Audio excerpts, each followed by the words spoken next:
Number 10, Spider-Man, Earth 10,011. Starting off with a pretty dark one hailing from the Cancerverse. Now, what is the Cancerverse, you ask? Well, on Earth 10,011, life finally defeated death, and for some reason, with such a surplus of life, being fueled by the many angled ones, this caused every living thing on Earth to be corrupted and basically turned into living corpses that will do their bidding. Now, it's a really interesting story, so check it out for yourself in 2010's Realm of Kings #1, but anyways, let's get back to the Spider-Man. She is one of the grotesque creatures we see go head to head with the Cosmic Avengers, when they attack Sanctuary 2. Now, we don't get to know her for very long since she is beaten to death by Ronan the Accuser shortly after her introduction, but from what we can see, I can understand why you wouldn't want her around for too long.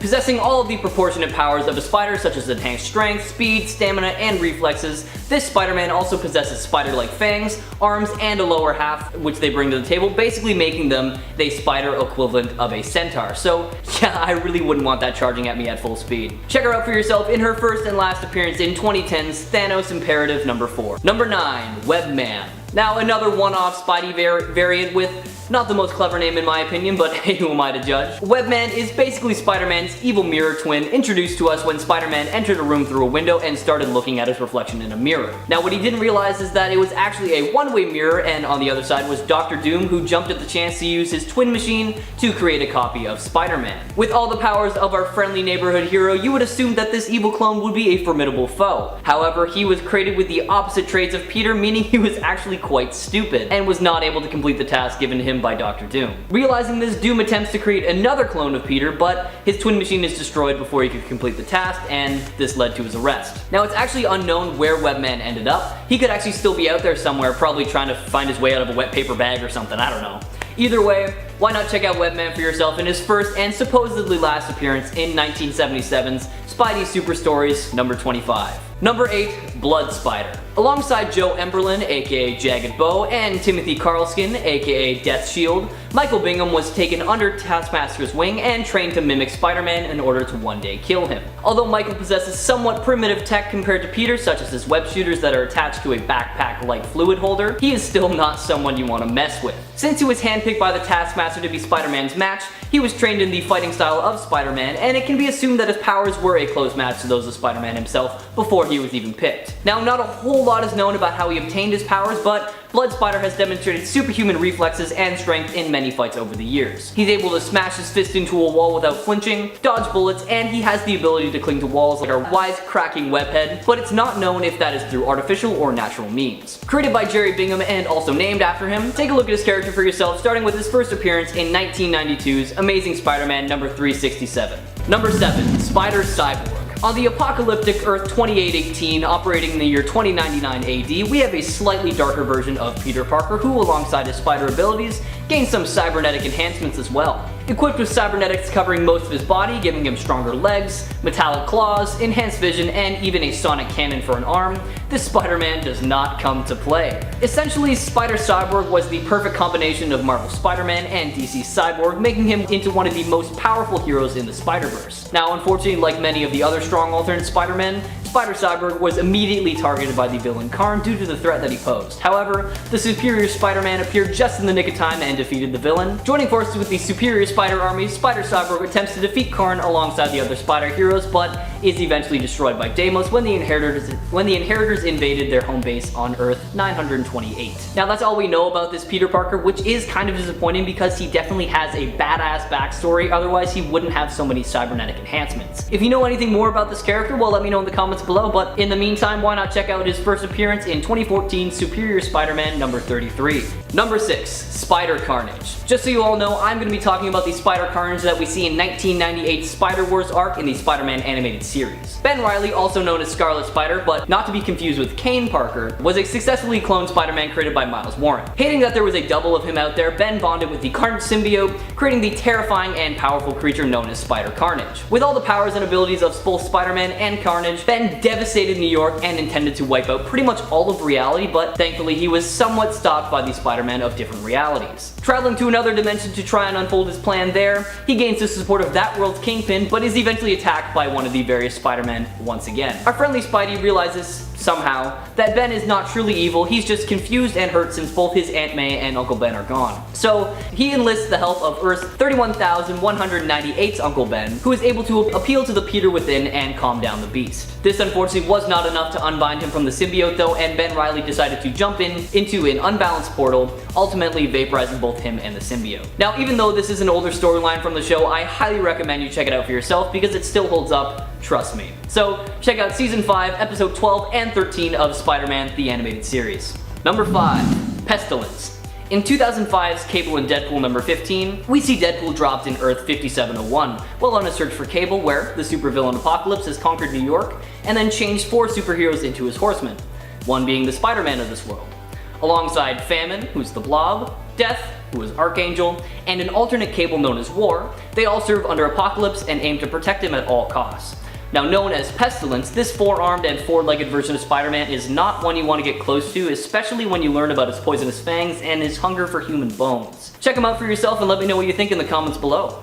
Number 4. Spiders-Man. Yep, you heard me right. Spiders-Man. Once a promising young student at Horizon University, Peter of Earth 11,580 gained his powers after he fell into a massive colony of genetically altered spiders. Assumed to be dead because it looked like the spiders completely devoured him, in reality the spiders had actually just absorbed his consciousness and started to act as a single hive mind, dubbing itself Spiders-Man. The name kind of makes sense now, right? Yeah. This Peter played a decent role in the Spider-Geddon storyline as both he and Spider-Norman are recruited into the Superior Spider Army and both decide to eventually leave the group. They end up being teleported to the Web of Life and Destiny, and while Spiders-Man is feasting on Carnes' corpse, Norman decides to destroy the web, but not before Spiders-Man sends a bunch of his spiders across the multiverse to spy on all the other Spideys out there. With powers similar to Carl King, aka the Thousand, this creepy crawly alternate Spider-Man is not one that I would want to go toe-to-toe with. Having first appeared in 2019 Spider-Geddon number 3, why not check him out for yourself and let me know what you think of him in the comments below. Number 3, we have Spider-Man Noir.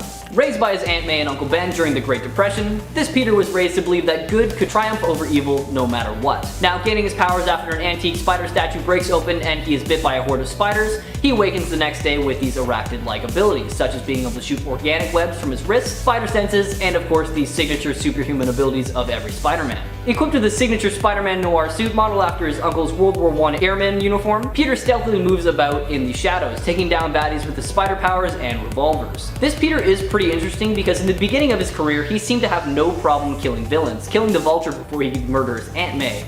But later on he seemed to grow conscious and instead relied more on his powers than on his firepower. As a member of the Superior Spider Army, we saw him stationed on Earth 928, and he was a fairly key member of the war until he was very badly injured by Bricks and Bora, and had to kinda sit the rest of it out and do whatever he could from behind the scenes. Outside of that storyline, we have seen him fight the likes of his Earth's Norman Osborn and the Chameleon, and we even got to see him in the animated movie Spider-Man Into the Spider-Verse, where he was voiced by Nicolas Cage. Now, if you're wondering why I included him on this list today since he doesn't really have a dark attitude to the world, here's why. My reasoning is because he literally grew up during the Great Depression, one of the darkest times in human history, and had to deal with some pretty dark subject matter while fighting the urge to succumb to it. So, I highly recommend you check out Spider-Man Noir for yourself in his first appearance in 2009, Spider-Man Noir number 1.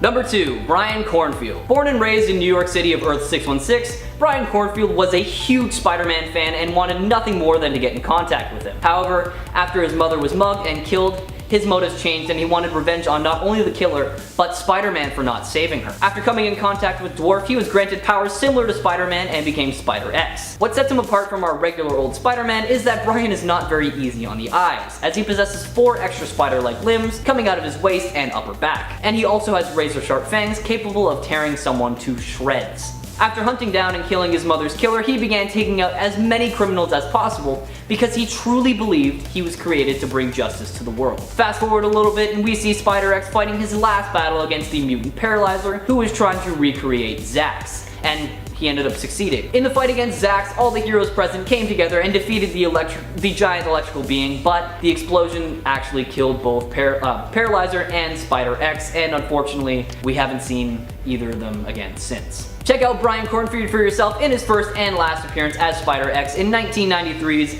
Midnight Suns Unlimited number 3. And number 1, Arachknight.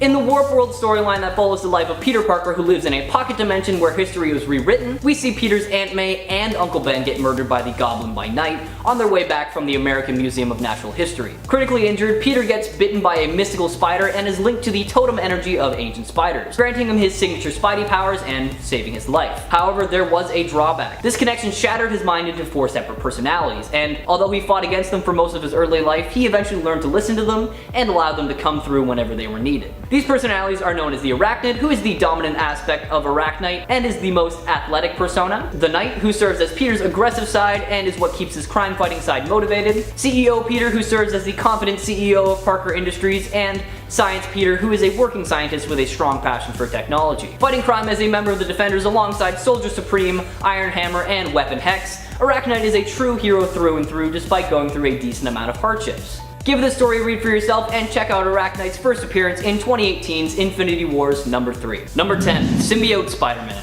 Obviously, we have to start off this list with a classic. Introduced in 1989's What If Volume 2 number 4, we're given a glimpse into the life of Earth 1089's Peter Parker after his suit bonded with the Venom symbiote. In this reality, the symbiote couldn't be removed from Peter Parker even though the Fantastic Four and other heroes tried using a combination of magic and science. It ended up taking over Peter's mind and body, feeding off his adrenaline, causing him to age at a very rapid rate. Once his body couldn't sustain the symbiote any longer, it used him to possess superheroes like Hulk and even caused the death of a few others.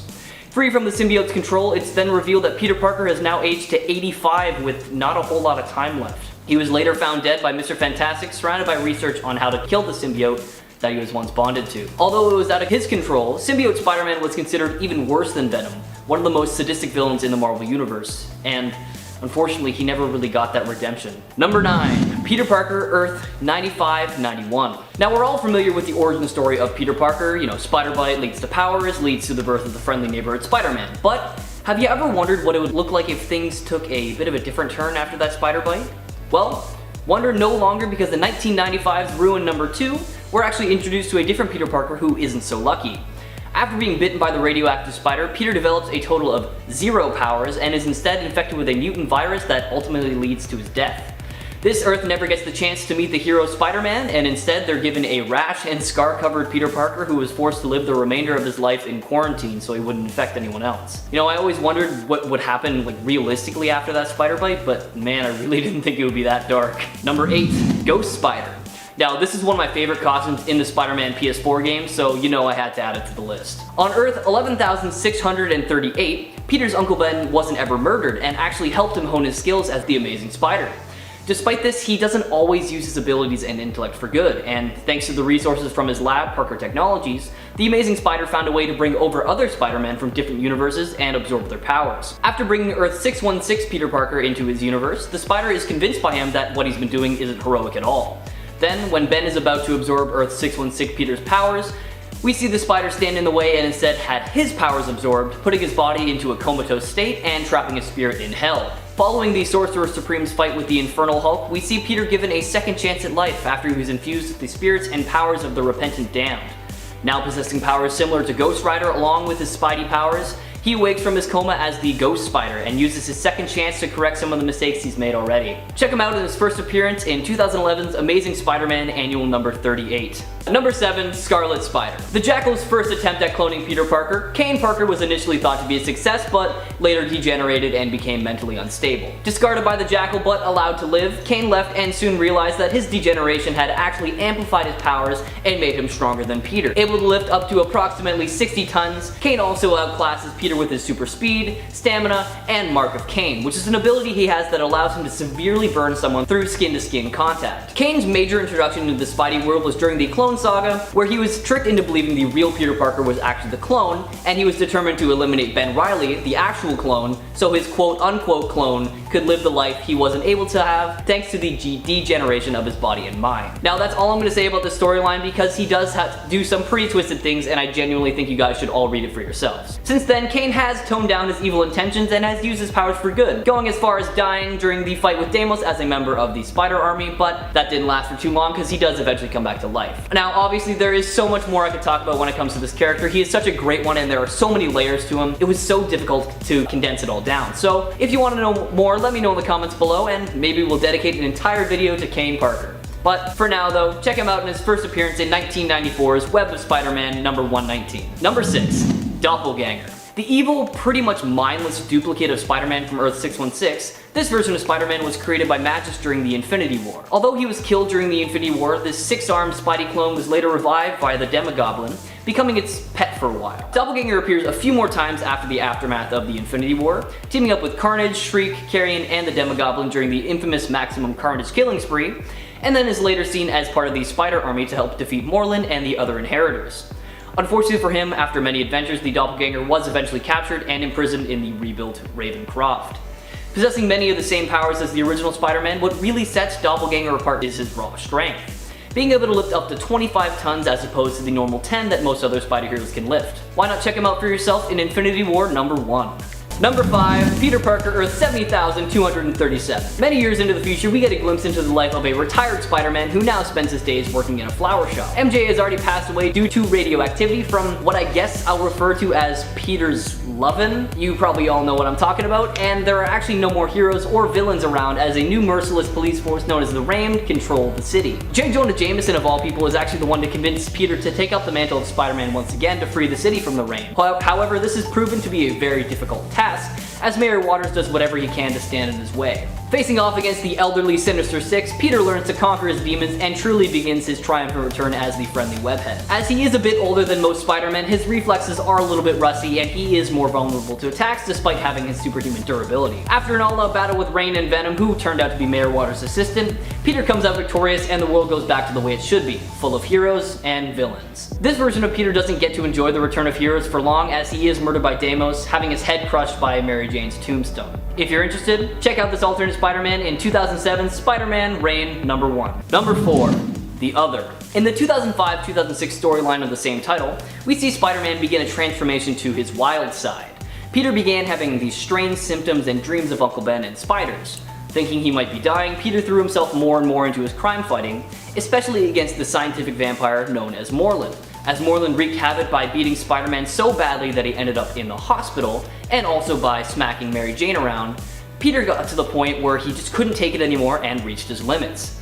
In 2006 Friendly Neighborhood Spider-Man number 3, we see Spider-Man pin Morlun down and kill him with a bite to the head. After what we all assume was Peter's death, we see Peter erupt from a cocoon with new powers and a newfound dedication to embracing his spider side that he refers to as the Other. Even though he embraced his dark side for a while, he does eventually come back to his senses and becomes the Friendly Neighborhood Spider-Man once more. Number 3, we have Masked Marvel. In 2018's What If The Punisher number 1, we are given a glimpse of what it would be like if Peter Parker was Spider-Man, but also the Punisher. Peter of this Earth, or 71,928, has a pretty much identical origin story to his 616 counterpart, until he decided to kill the burglar that killed his Uncle Ben rather than leave his fate in the hands of the police. From that point on, he decided that as Spider-Man, he would do anything necessary when it came to fighting crime, even keeping the gun that killed his Uncle Ben on him at all times as a reminder of what had been taken from him and what he had to do to keep everyone in his life safe. With all the same powers of our familiar 616 webhead, this Spidey fights crime under the name of the Masked Marvel. Although he tried to avoid using the gun at all costs, this Peter had no issue pulling it out and killing someone if it was for the greater good. An excellent example of this is when the Sinister Six kidnapped his Aunt May and Betty Brant, and he had no other choice but to engineer weapons specifically designed to take out each member of the Six. Now eventually Peter meets Gwen Stacy and falls in love, and she ends up getting kidnapped by the Green Goblin, which once again forces him to create a weapon specifically designed to kill the villain. After this though, he actually retires his suit, reveals his identity to Gwen, and they get married and live a very peaceful life together. Kind of a nice way to end, don't you think? Why not give his story a read for yourself and let me know what you think. Number 2. The Spider. Showcased in the Exiles series, we're introduced to one of the darkest Spider-Men to date. On Earth 15, Peter Parker was a sociopathic mass murderer who was sentenced to 67 consecutive life sentences and merged with the Carnage symbiote before being recruited by the Timebreakers into the Weapon X team. Using none of his powers for good, the Spider joined the other members of the team to try to conquer the Earth instead of actually helping them, finding nothing but joy in killing and torturing. It took a blast from Firestar to end his reign of terror alongside the other rebels. What makes this version of Spider-Man so terrifying is that he's one of the few Spideys who actually keeps the symbiote his entire career. With the symbiote's powers combined with Peter's evil rage, this puts the Spider at the same power level as Carnage at his strongest point, making him a truly frightening foe. Why not check him out for yourself in 2002's Exiles number 12 so you can see just how truly merciless this killer is. Number 1. Zombie Spider-Man. Now, not a whole lot is known about Earth 2149 Peter Parker's life before the zombie apocalypse, but it's presumed that it was similar to his 616 counterpart. On his search for the Necronomicon, the presumed source of the zombie infection, Peter ends up getting bit by Colonel America, who is a zombie at the time, and becomes infected. With his mind still relatively human, he hurries home to try and get his Aunt May and Mary Jane to safety. However, with the virus spreading quickly through his body, he winds up killing and eating them both. Alongside the other superpowered zombies, they ate almost all life on Earth until they ate Galactus, which granted them all the powers of the Power Cosmic, which they used to travel the universe, eating other worlds in their endless search for more food. After 40 years of eating worlds, they finally returned to Earth, still hungry to find Reed Richards' dimensional portal so they could finally continue their quest. However, Spidey noticed that his hunger was completely gone. Regaining his sense of justice, Spidey alongside some other good zombies found themselves locked in a battle with the other zombie heroes, trying their very hardest to convince them that their hunger was also gone and they could become heroes once again. Coming in at number 10, we have Spider-Wolf. Now, not a whole lot is known about this version of Spider-Man or his origin other than that he hails from Earth 13,989, a universe that is a little bit more gothic and assumed to be home to a number of werewolves. Now, the Spider-Man of this universe is no exception, but you probably already guessed that based off of his appearance alone. Going by the name Spider-Wolf, he has all the normal powers you would normally associate with Spider-Man combined with the strength and the speed of a werewolf, which, as one can imagine, would make him incredibly powerful and a little bit scary to be around. Realizing this, the villain Karn sought out to defeat Spider-Wolf before he was recruited by the heroes of the Spider-Verse, as he could have been one of the Spider Army's most powerful allies. Karn is successful in taking him out for good before moving on to the other Spider-Folk in hopes of outsmarting the Spider Army. Created by Dan Slott, this is unfortunately all we know about this version of Spider-Man. Maybe we'll see him again in the future, who knows, but why not check him out for yourself in their first and last appearance in 2015's Amazing Spider-Man Volume 3, number 11. Number 9, we have Man-Spider. Now, there have been multiple iterations of Man-Spider throughout the years, such as the one that appeared in 1982's Marvel Fanfare number 1, when Spider-Man was exposed to a machine that turned people into primitive monsters, making him the Man-Spider, or in 1971's The Amazing Spider-Man number 100, when Peter tried to cure himself of his powers, but instead mutated them further, giving him 6 arms. I want to focus on Peter Parker, who is Earth's 6078, because although his story isn't dark, like dark full of murder, it is dark as in he loses what makes him the lovable hero. Now in this iteration, Peter gains his powers in a similar manner to ours, but Aunt May dies in an accident instead of Uncle Ben. This, for some reason, leads Peter to reveal his powers to his uncle, asking him to be his showbiz manager. And needless to say, like many talented folk, Peter ended up getting a very big head and started neglecting his duties as a hero, showing off his powers for fame and profit instead, while other heroes took care of the villains. Now this caused some serious strain on his relationship with Uncle Ben, and it eventually got to the point where they stopped talking, and Peter just sends him money now out of habit to feel less guilt. Check out this sad excuse of a Spider-Man in his first appearance in 2006's Friendly Neighborhood Spider-Man number 8. Number 8, the Imperfect Spider-Man. Coming to us from the critical flop Marvel Nemesis Rise of the Imperfects, we have Earth's 50,701's Peter Parker, and from what we see, he is basically Earth's 616 Peter Parker with a bit of a darker twist. Now if you're not familiar with the plot of this video game from 2005, that is absolutely okay. You did not miss very much, and it was not a good game at all. In the story mode, we see Spider-Man, the Thing, Wolverine, and Elektra captured and injected with a drug developed by an alien scientist that corrupted them and turned them into bloodthirsty killers. The now brutally violent and eager to fight heroes face off against each other in a Coliseum-type battle. Thankfully, it didn't last long before Spider-Man was able to fight the drug and escape, leading the fight against a group called the Imperfects that had been infected with the same drug. Now, obviously they come out on top because it would make for a pretty terrible story if they didn't. Although this game was a massive flop, it did spin off into a very interesting series called Marvel Nemesis, The Imperfects, and within 6 issues they did a better job of explaining exactly what happened in that universe. So if you're curious, check out this limited run for yourself, or honestly, if you're a fan of bad video games and you still have a GameCube lying around, maybe try and find the game. Number 7, Superior Spider-Man. Following an insane life that deserves a read if you're not familiar with it already, Otto Octavius transplanted his mind into the body of Peter Parker, leaving Peter in his body. Still retaining Peter's memories, he was able to trick all of Peter's loved ones into thinking nothing was wrong. Otto believed that he could be a better Spider-Man, and following the death of Peter Parker, took up the role as the Superior Spider-Man, upgrading the spider suit to better fit his needs. Many battles ensued, and then it's revealed along the way that Peter's consciousness still lived on inside his body, and after the Goblin King kidnapped Anna Maria, Otto's love interest while in Peter's body, Otto begins to hesitate to save others as he has a chance to save her and doubts he can save everyone without having time to plan. Peter's consciousness pushes him to save the child, who is also in danger at the same time, and Otto realizes that Peter is more deserving of the role of Spider-Man and completely erases his consciousness so that Peter can take control of his body once more and save everyone. He sacrificed himself for the girl he loved and the man he hated for the greater good, and that just goes to show you that even if you start off as a villain, you can change and become a hero. Now, there's a lot more to the story that I had to gloss over or skip, so I highly recommend you check out the story for yourself, starting with The Amazing Spider-Man, number 697. Number 6.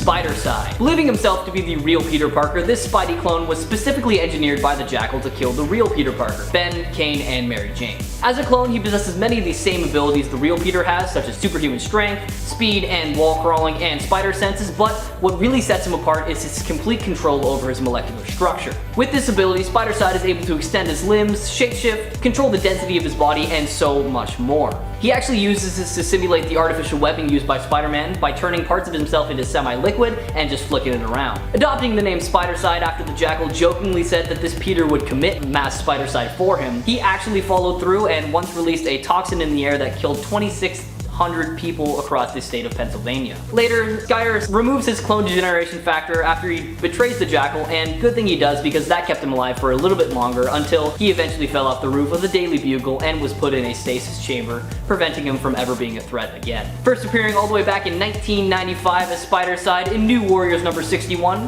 Check out this clone's short run as part of the Spider family for yourself. Number 5. Poison. Peter Parker from Earth 70,134 has a similar history to his 616 counterpart up until his second battle with Moreland. And now hanging from a cocoon under the Brooklyn Bridge, he is offered the chance to be reborn by the other. However, he actually rejected the power by ripping off its head and killing it. This was a pretty bad idea because this left his metamorphosis / resurrection incomplete. Lucky for him though, the Venom symbiote sensed this somehow and left Mac Gargan to merge with Peter. Although he fought against the symbiote for months on end, Peter eventually succumbed to it and allowed it to destroy his psyche and completely take over. Believing that his new form was a gift that should be shared, he tried to have it bond with Mary Jane, who obviously refused, and soon after both Wolverine and Luke Cage attempted to take him down, but failed because Poison is way too strong. He literally has all the powers of Peter Parker and Venom. Skip ahead a little bit and we see him try to convince MJ once again to accept his quote-unquote gift, and she says no again for obvious reasons and somehow convinces him to leave. So even though Peter had completely lost himself to the symbiote, he still showed some self-restraint, making him not the worst dark alternate, I guess. Yet another one-off Dark Spidey. Check out this Earth's Peter for yourself in 2007's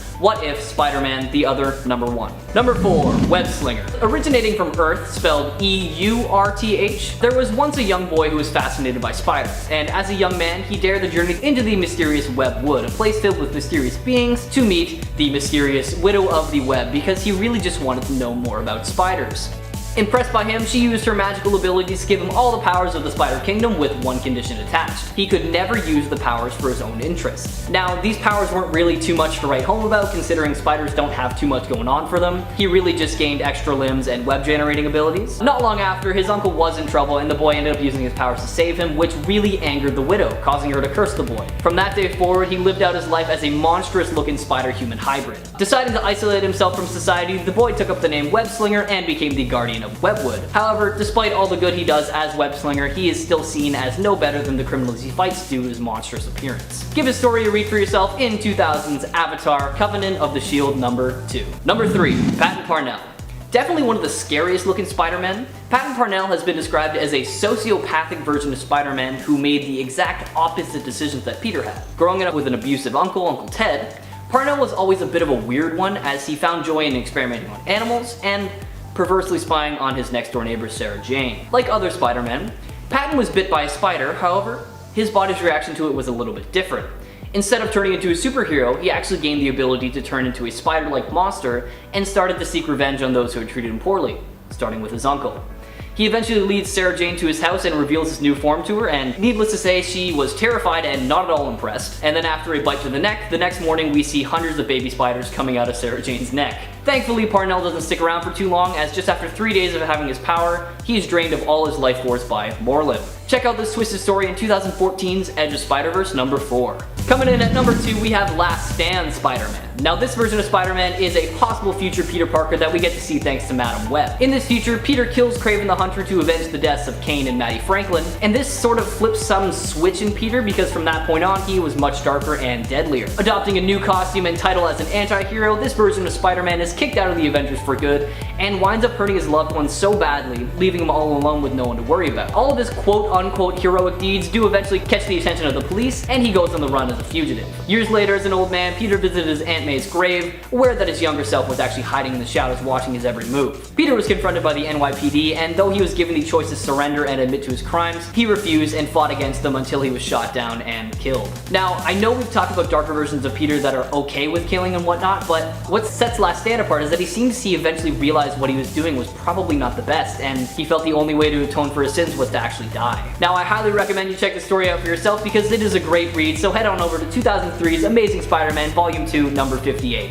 And finally, number 1, we have Peter Parker, Earth 8351. Known as Assassin Spider-Man, this universe's Peter Parker becomes an assassin working alongside Wolverine. Leaving basically all aspects of his old life behind, including his longtime girlfriend Mary Jane, this Spider-Man is the complete inverse of his 616 counterpart. We later find out during the events of Edge of the Spider-Verse that Peter left his old life behind to protect his loved ones, as he states that with great power comes great responsibility and even greater enemies. Shown to be always serious, lacking his signature quips and jokey demeanor in battle, likely because he has no problem coping with the situation like his mainstream counterpart, this Spidey has shown no qualms about killing and does whatever it takes to get the job done. Now, this is likely due to his friendship with Wolverine, having adapted to his personality to better fit their job style. Having received formal training to hone his skills, this Peter possesses highly refined versions of the Spidey powers we all know and love. The most impressive being his spider senses, which is honed so much that he just seems to know things, even to the point that he knows what's going on before his opponent could think about it. So, beating him is nearly impossible to do thanks to this precognition. He's also a master at hand-to-hand combat, able to defeat Black Widow with ease, and a master marksman, able to use any gun he gets his hands on. Added as a member of the Superior Spider-Man's Superior Spider Army, he alongside the other Spider-Men of the multiverse take on Karn. However, he is unfortunately defeated by the likes of Deimos' clone.